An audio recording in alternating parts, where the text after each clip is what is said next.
Good morning દોસ્તો, welcome back to my channel simplified maths. આજે આપણે ચેપ્ટર 3 ત્રિકોણમિતીય પ્રતિવિધેયો એનો લેક્ચર 2 એટલે કે બીજો ભાગ શરૂ કરીએ છીએ. છેલ્લે જો તમને યાદ હોય, છેલ્લે આપણે જે જોયેલું એ હતું અંશ માપ અને રેડિયન માપ. ખૂણાને માપવાની બે રીતો છે.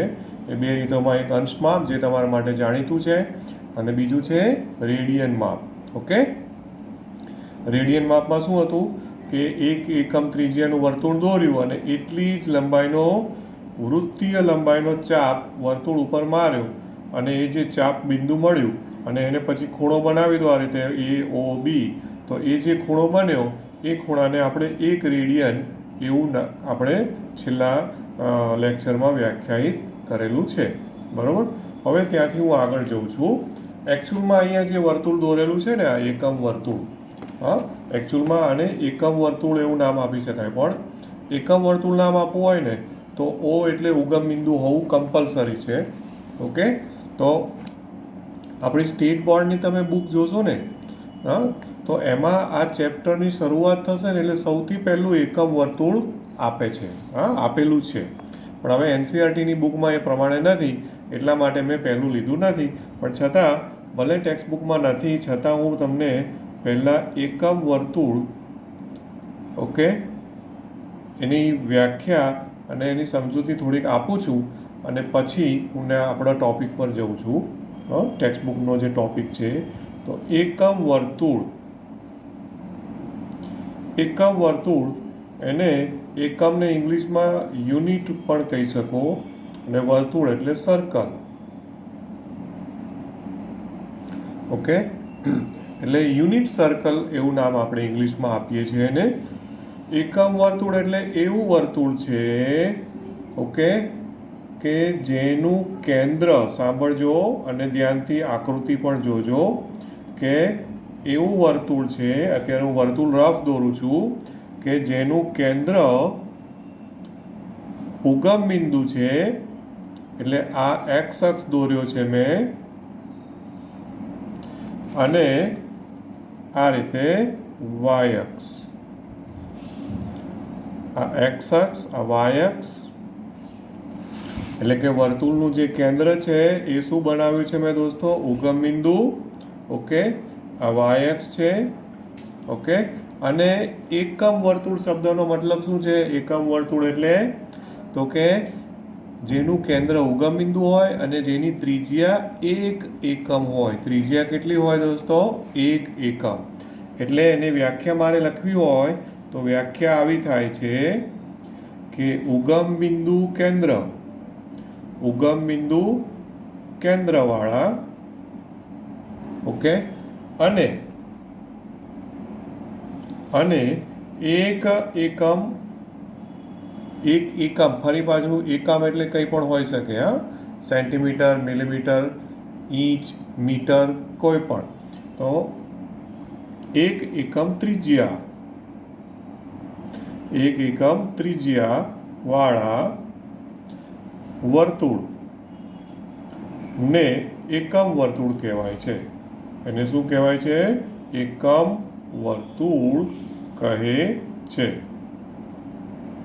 ઓકે, બરાબર છે. તો એકમ વર્તુળની વ્યાખ્યા ક્લિયર થઈ કે જેનું કેન્દ્ર ઉગમ બિંદુ હોય એટલે કે 0 0 અને ત્રિજ્યા કેટલી હોય? 1 એકમ. સપોઝ હું આને એ નામ આપું, આ આપણે પરમેનન્ટ કાયમી યાદ રાખજો. એક્સ અક્ષ ઉપર આ બાજુ A, આ બાજુ A ડેશ, અહીંયા વાય અક્ષ ઉપર અહીંયા B અને B ડેશ.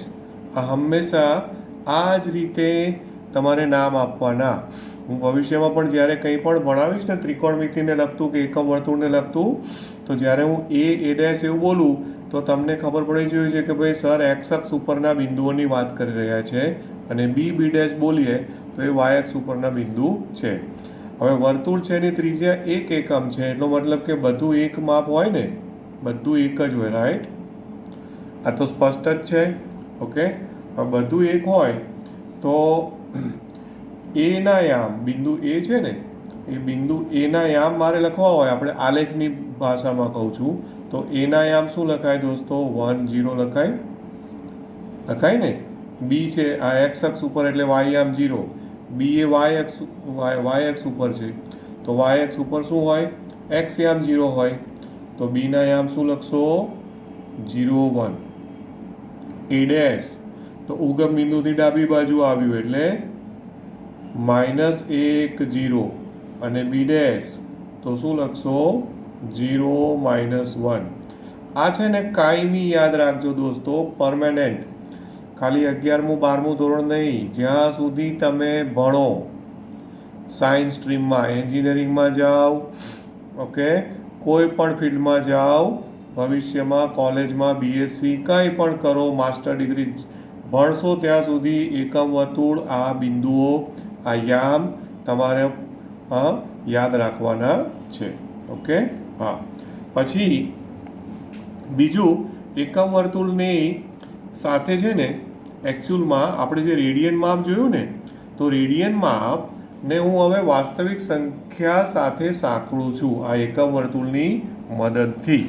ઓકે, એકમ વર્તુળની મદદથી આપણે વાસ્તવિક સંખ્યા સાથે એને સાંકળીએ છીએ.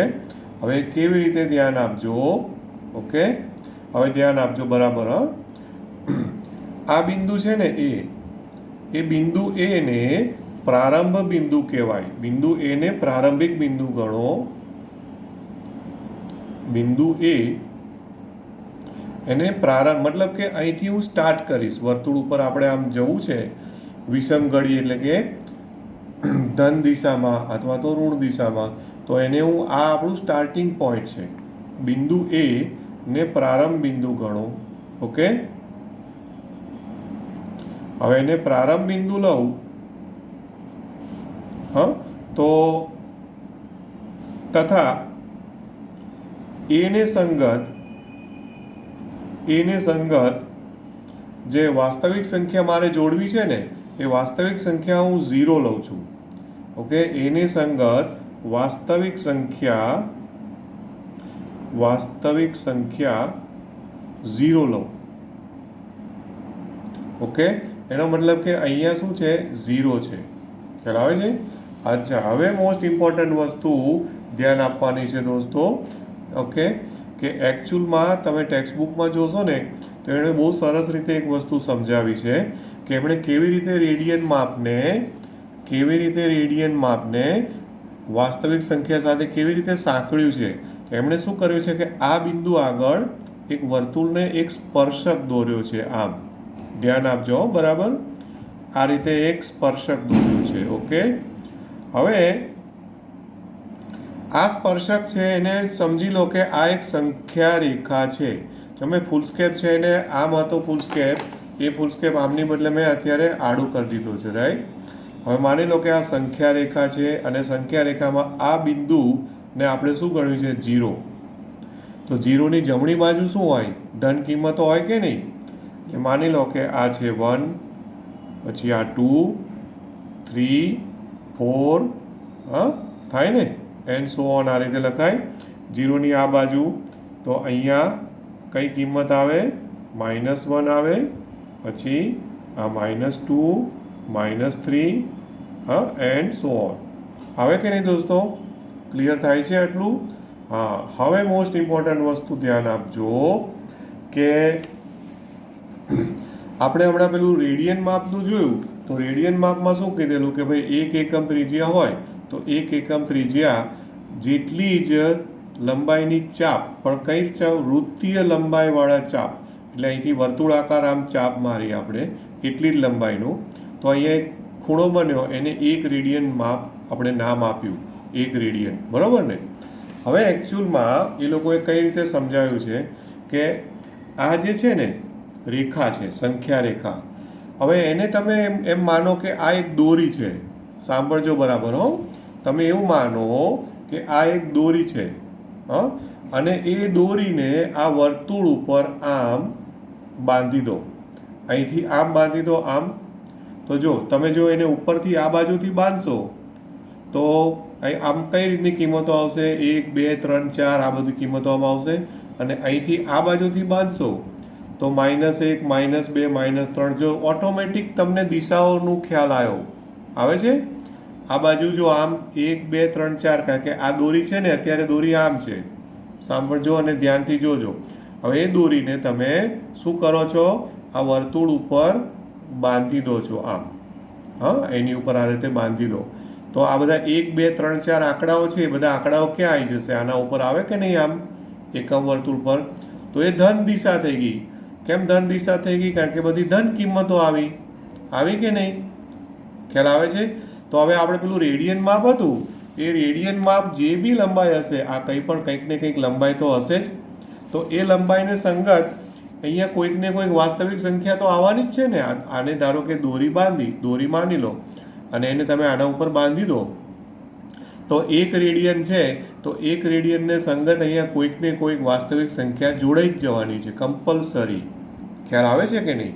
ઓકે, એટલે અને એ જ રીતે આ બાજુ જાઓ તો અહીંયા -1 આવે, આ બાજુ આ -1 અહીંયા આવી જશે. તો એ જે આપણે ચાપ આ બાજુ માર્યો હોય ઋણ દિશામાં, તો એ -1 રેડિયન થયું. ખ્યાલ આવે છે? શું થયું કહેવાય? એ -1 રેડિયન થયું.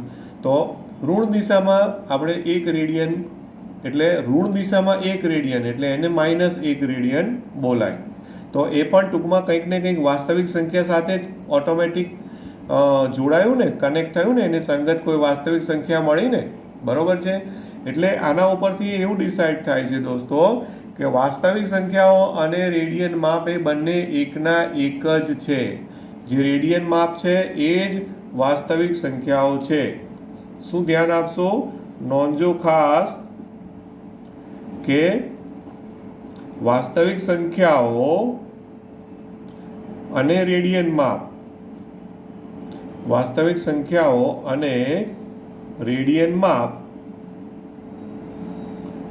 હા, જે રેડિયન ખૂણાઓ આપણે પેલા ચાપ દોરીને બનાવો છો, તો રેડિયન માપ છે એ બંને એકના એક જ છે. ખ્યાલ આવે છે કે નહીં? એ બંને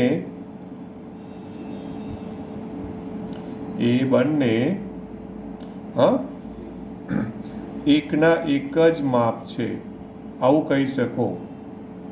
એકના એક જ માપ લઈ શકાય અથવા તો માપ છે, લઈ શકાય અથવા તો છે. હા, એકના એક જ માપ લઈ શકાય અને માપ લઈ શકાયની બદલે એકના એક જ માપ છે એવું પણ લખી શકો. ખ્યાલ આવ્યો કે નહીં? એકના એક જ માપ છે, આવું પણ. માપ લઈ શકાય એ અંડરલાઈન કરું છું, એની બદલે તમે માપ છે એવું પણ લખી શકો છો દોસ્તો. હા, ખ્યાલ આવે છે? અચ્છા, હવે મોસ્ટ ઇમ્પોર્ટન્ટ વસ્તુ આવે છે. આ જે સમજ્યા ને તમે એકમ વર્તુળ પર, હે ને? હા, હવે એની સાથે ત્રિકોણમિતિને જોડવાનું છે, પણ હું અત્યારે નથી જોડતો કારણ કે આપણને કન્ફ્યુઝન થશે. તો હવે જે નેક્સ્ટ ટોપિક છે ને, આ એકમ વર્તુળવાળી જે વસ્તુ છે, એકચ્યુઅલી એ લોકોએ અહીંયા આકૃતિ દોરી છે. આ જે મેં આકૃતિ દોરી છે એ જ આકૃતિ તમને ટેક્સ્ટબુકમાં દેખાશે, પણ થોડું એમાં મેં જેટલું દોર્યું છે એટલું દોરેલું નથી અને એકમ વર્તુળ તરીકે એમણે સમજાવ્યું નથી. મેં તમને એકમ વર્તુળ લઈને સેમ ટેક્સ્ટબુકવાળી આકૃતિથી સમજાવ્યું છે. ઓકે, હવે મને કહો કે વર્તુળનો પરિઘ કેટલો?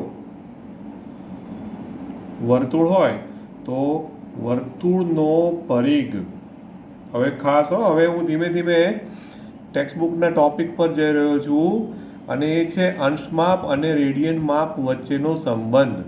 શું છે ટોપિક? અંશમાપ અને રેડિયન માપ વચ્ચેનો સંબંધ. તો એ કઈ રીતે હું લઈ જાઉં છું તમને જુઓ. વર્તુળનો પરિઘ બરાબર 2πr.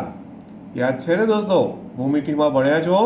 વર્તુળનો પરિઘ બરાબર 2πr. તો એકમ વર્તુળનો પરિઘ શું થાય? એકમ વર્તુળનો પરિઘ બોલો. તો એકમ વર્તુળ એટલે એની ત્રિજ્યા કેટલી? એની ત્રિજ્યા તો 1 ને. તો r બરાબર 1 થઈ જાય એટલે શું થઈ જાય? એકમ વર્તુળનો પરિઘ કેટલો થઈ જાય? 2π થઈ જાય, કારણ કે r બરાબર શું થયું? 1 થયું. ખ્યાલ આવે છે? r બરાબર 1 એટલે એકમ વર્તુળનો પરિઘ કેટલો થયો? 2π. તો હવે આપણો ટોપિક આવે છે અંશમાપ અને રેડિયન માપ વચ્ચેનો સંબંધ. એ કેવી રીતે આના ઉપરથી હું તારવું છું જોજો. કે તમે આખા વર્તુળ પર આમ ગોળ ચક્કર મારી અને અહીંયા પાછા ફરો તો તમે આખો એક આ વર્તુળાકાર ચાપ માર્યો કહેવાય, હે ને? કેટલી લંબાઈનો ચાપ માર્યો કહેવાય? જેટલી વર્તુળનો પરિઘ છે એટલો ચાપ લેવો પડે કે નહીં દોસ્તો? તો કેટલો ચાપ માર્યો કહેવાય? 2π લંબાઈનો ચાપ માર્યો કહેવાય કે નહીં? હા, સમજજો બરાબર. કેટલો ચાપ માર્યો કહેવાય? 2π લંબાઈનો ચાપ મારો. હા, અહીંથી શરૂ કરો અને પછી અહીંયા પરિકર લઈ પેન્સિલ અહીંથી સ્ટાર્ટ કરો અને પછી આખું પરિકર આમ ગોળ ફેરવો અને ગોળ ફેરવતા ફેરવતા કેટલી લંબાઈનો ચાપ મારો? 2π. એટલે પાછા તમે જ્યાં હતા ત્યાંના ત્યાં આવીને ઊભા રહેશો કમ્પલસરી. ઓકે, તો આખો ચાપ માર્યો તો 2π થયું અને એ વખતે આખું ચક્કર મારી દીધું વર્તુળ ઉપર, એટલે ખૂણો કેટલો બન્યો? ખૂણો કેટલો બન્યો? આખું વર્તુળને રાઉન્ડ માર્યું એટલે 360 અંશનો ખૂણો બન્યો કે નહીં? હા, તો એ જ વસ્તુ આપણા નેક્સ્ટ ટોપિકની સમજૂતી છે દોસ્તો. કે આપણું જે નેક્સ્ટ ટોપિક છે એ છે અંશ માપ અને રેડિયન માપ વચ્ચેનો સંબંધ. ઓકે, આ છે ને એકચ્યુઅલમાં વેરી ઇમ્પોર્ટન્ટ લખું છું એટલા માટે નહીં કે પરીક્ષામાં પૂછવાનું, પણ આની મદદથી તમારે બહુ જ બધા દાખલાઓની ગણતરીમાં ને એમાં ઉપયોગમાં આવવાનું છે એટલા માટે. ઓકે, તો એ છે અંશ માપ અને રેડિયન માપ વચ્ચેનો સંબંધ. ઓકે, અંશ માપ અને રેડિયન માપ વચ્ચેનો સંબંધ, આવો ટોપિક આપ્યો છે દોસ્તો. રાઈટ, તો હવે એકમ વર્તુળનું હમણાં જે પાછળ આકૃતિ જોઈ ને એ પાછળ આકૃતિમાં તમે જુઓ કે હમણાં જે આપણે પાછળ એકમ વર્તુળ દોર્યો,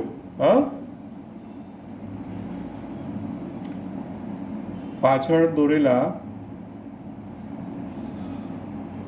એકમ વર્તુળ, હવે એ એકમ વર્તુળનો પરિઘ કેટલો છે? 2π, બરોબર છે. એકમ વર્તુળ જે હમણાં જ આપણે લખ્યું પરિઘ બરાબર કેટલો છે? 2π છે. અને એકચ્યુઅલમાં શું થાય છે કે એ 2π ને રેડિયન માપ તરીકે લઈ લો, મતલબ કે આખા એકમ વર્તુળ પર તમે ચક્કર માર્યું દોસ્તો, તો એનો મતલબ શું થયો કે 2π રેડિયન.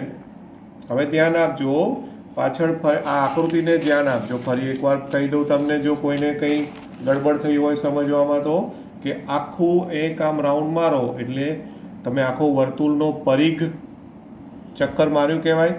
એટલે કેટલું ચક્કર માર્યું કહેવાય? 2π ચક્કર માર્યું કહેવાય. 2π, રાઈટ? સમજજો બરાબર. અને એ વખતે આમ અહીંથી ખૂણો માપો તો આમ ખૂણો આખો અહીંથી શરૂ કરીને અહીં સુધીનો ખૂણો કેટલો થાય? 360 અંશ થાય કે નહીં દોસ્તો? થાય ને? ઓકે, એટલે એવું કહેવા માંગીએ છીએ કે 2π એ વર્તુળનો પરિઘ તો છે, પણ 2π એ ખૂણાનું રેડિયન માપ છે અને એ એક એવી વાસ્તવિક સંખ્યા છે. 2π, પાય એટલે શું છે યાદ છે ને તમને? 22 સતમાઉસ. પાય એટલે 22 સતમાઉસ તમે આશરે લો છો, અથવા તો 3.14 લો છો કે નહીં? 22 સતમાઉસ અથવા 3.14. તો આ 2π એક વાસ્તવિક સંખ્યા છે, એટલે કે 2π રેડિયન એક એવી વાસ્તવિક સંખ્યા છે કે જેને સંગત કયું અંશમાપ જોડાયેલું છે? 360 અંશ જોડાયેલું છે. કયું જોડાયેલું છે? 360 અંશ. તો આપણે જોઈ શકીએ છીએ, ઓકે, તમે શું સમજી શકો છો આમાં? કે આપણે જોઈ શકીએ છીએ કે 2π રેડિયન લો. 2π એકચ્યુઅલી વાસ્તવિક સંખ્યા છે. ધ્યાનથી સાંભળજો કે 2π એ વાસ્તવિક સંખ્યા છે, પણ આપણે એને રેડિયન નામ આપ્યું.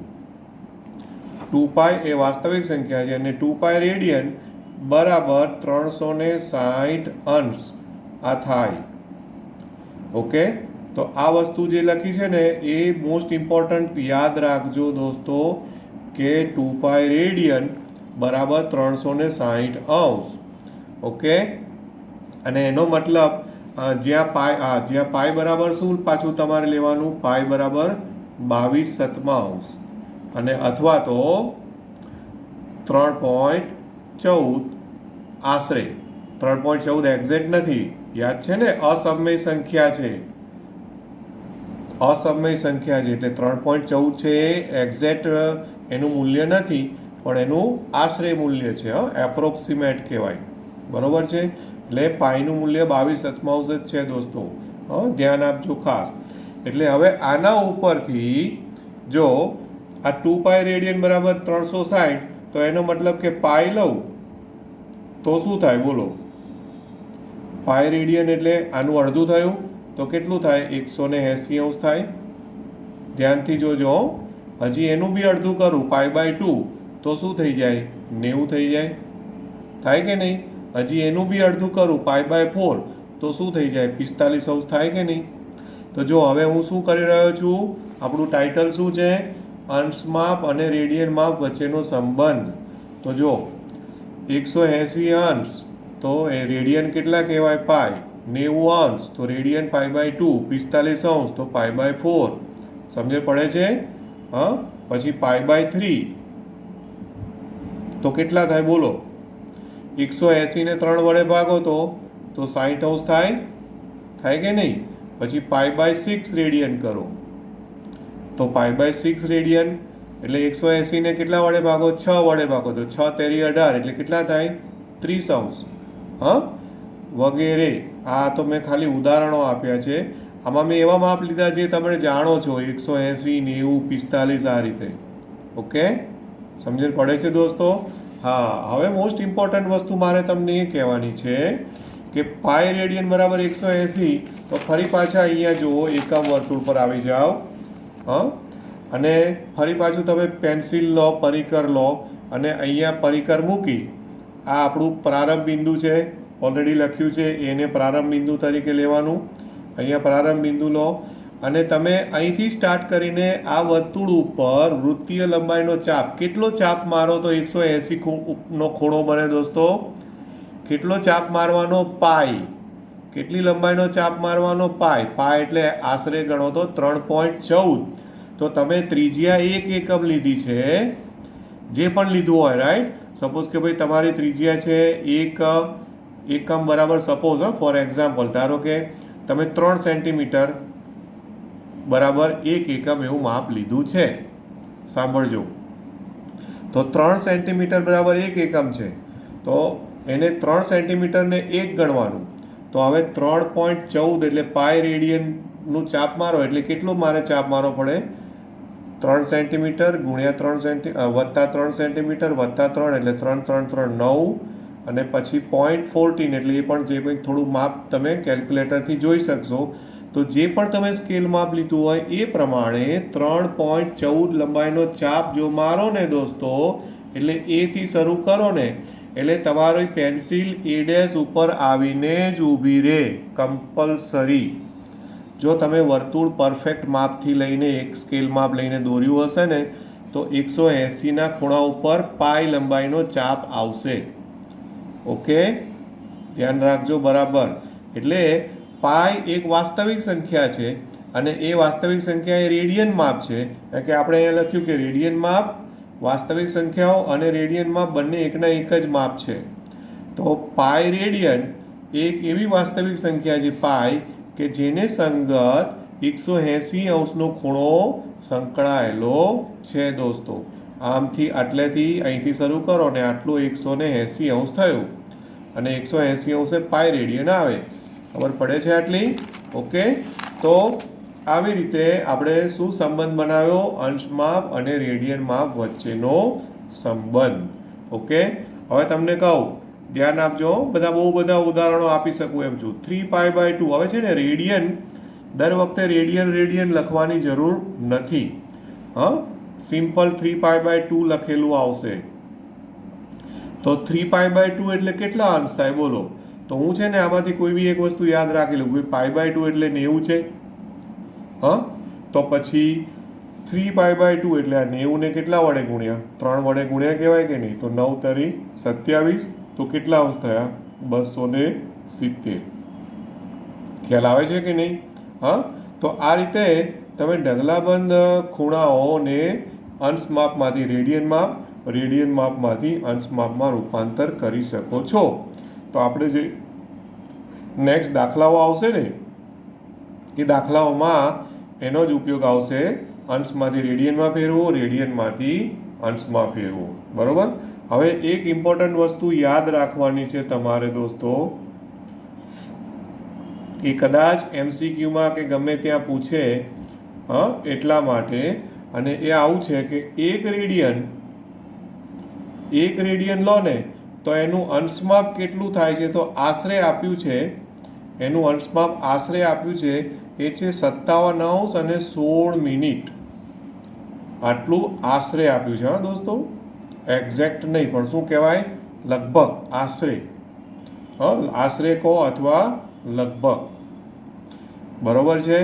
અને એના જ બદલે આ રેડિયનમાંથી અંશમાં ફેરવ્યું, એવી રીતે અંશમાંથી જો રેડિયનમાં ફેરવો એટલે 1 અંશ, તો એનું રેડિયન માપ જે આપ્યું છે ને 1 અંશ, તો એનું રેડિયન ધ્યાન આપજો, π/180 રેડિયન આવું છે. હવે પાઈ બરાબર કેટલા લેવાના તમારે, 22/7, 22/7. તો પાઈ બરાબર 22/7 લઈ અને કેલ્ક્યુલેટરનો ઉપયોગ કરો. તો કેલ્ક્યુલેટરનો ઉપયોગ કરશો ને તો એનો જે આન્સર આવશે દોસ્તો, એ આન્સર લગભગ આવશે 0.01746. આ પણ લગભગ કિંમત છે. આ કિંમત પણ લગભગ કિંમત છે. ઓકે, ખ્યાલ આવે છે આમાં? તો આવી રીતે 1 રેડિયન બરાબર આટલા અંશ અને 1 અંશ બરાબર આટલા રેડિયન. હવે જો 1 રેડિયન બરાબર લગભગ 57 અંશ જેવું થયું, એટલે એકચ્યુઅલમાં આ આકૃતિ છે ને એમાં 1 રેડિયનની લંબાઈનો ચાપ મારશો એટલે 57 અંશ એટલે લગભગ અહીંયા આશરે ક્યાંક આટલે આવે. દેખાય છે એમાં આકૃતિ બોર્ડ? આમાં ફરીવાર બતાવું. અહીંથી સ્ટાર્ટ કરો તો 57 અંશ એટલે લગભગ આશરે અહીંયા ક્યાંક આવશે. રાઈટ? જસ્ટ એમ જ કહું છું. આટલી આ એક લંબાઈ છે, એટલો જ ચાપ આના ઉપર મારશો એટલે અહીંયા 57 અંશ થઈ જશે. બરોબર છે? ઓકે, 57 અંશ 16 મિનિટ એટલું એક્ઝેક્ટ એનું માપ કહેવાય. બરોબર. હવે બીજું, આ તો 1 રેડિયન ને 1 અંશનું છે. એવી જ રીતે ત્રીજામાં હું તમને સૂત્ર આપી દઉં છું કે અંશમાંથી રેડિયનમાં ફેરવવું હોય ને રેડિયનમાંથી અંશમાં ફેરવવું હોય ને તો એના માટેનું સૂત્ર આપ્યું છે. આને IMPમાં ગણજો ફરી પાછું. ઓકે, કે જો તમારે કોઈ પણ રેડિયન માપ શોધવાનું આવે, રેડિયન માપ, તો એ શું કરવાનું, તમારે જે અંશમાપ હોય ને, જે પણ અંશમાપ હોય એ અંશમાપને π/180 વડે ગુણી કાઢવાના. અંશમાપને કેટલા વડે ગુણી કાઢવાના? π/180 વડે ગુણો એટલે રેડિયન માપ આવશે. તથા જો ઊંધું, ધારો કે મારે રેડિયન માપમાંથી અંશમાપમાં નથી જવું, પણ ઊંધું અંશમાપમાંથી રેડિયન માપમાં જવું છે, તો અંશમાપ બરાબર, તો જે પણ રેડિયન માપ તમને આપ્યું હોય તો એને તમારે 180/π અંશ વડે ગુણવાનું. આ બહુ જ ઇમ્પોર્ટન્ટ છે, 3 નંબરનું. ઓકે, આના ઉપયોગવાળા દાખલાઓ આપણે હવે આજે નહીં લઈએ, નેક્સ્ટ લેક્ચરમાં હું લઈશ. રેડિયનમાંથી અંશમાં ફેરવવું હોય, ઓકે, ખ્યાલ આવે છે? તો સોરી, રેડિયન માપમાં ફેરવવું હોય અંશમાપમાંથી, તો જે અંશમાપ હોય એને π/180 વડે ગુણો એટલે રેડિયનમાં રૂપાંતર થઈ જાય. ઓકે, અને રેડિયન માપને જો 180/π વડે ગુણો તો અંશમાપ થઈ જાય. તો આને તમારે બહુ જ ઇમ્પોર્ટન્ટ તરીકે યાદ રાખજો. મોસ્ટ IMP એવું લખી દઉં છું. ઓકે, ખ્યાલ આવે છે? તો હજુ આજે હું દાખલાઓમાં નથી જતો દોસ્તો, આજે આટલું રાખો. આજના સેશનમાં જે પણ જોયું મેઇન તો એકમ વર્તુળ અને અંશમાપ અને રેડિયન માપ વચ્ચેનો સંબંધ અને એ બધી વાર્તા આપણે આજે સ્ટોરી આમાં જે પણ સમજ્યા છીએ કર્યું છે. બરોબર છે? હવે નેક્સ્ટ સેશનમાં આના ઉપર આધારિત આપણે દાખલાઓ, ઉદાહરણ કે સ્વાધ્યાયના જે પણ હશે એ લઈશું. Okay, thank you very much. Good bye. Have a nice day.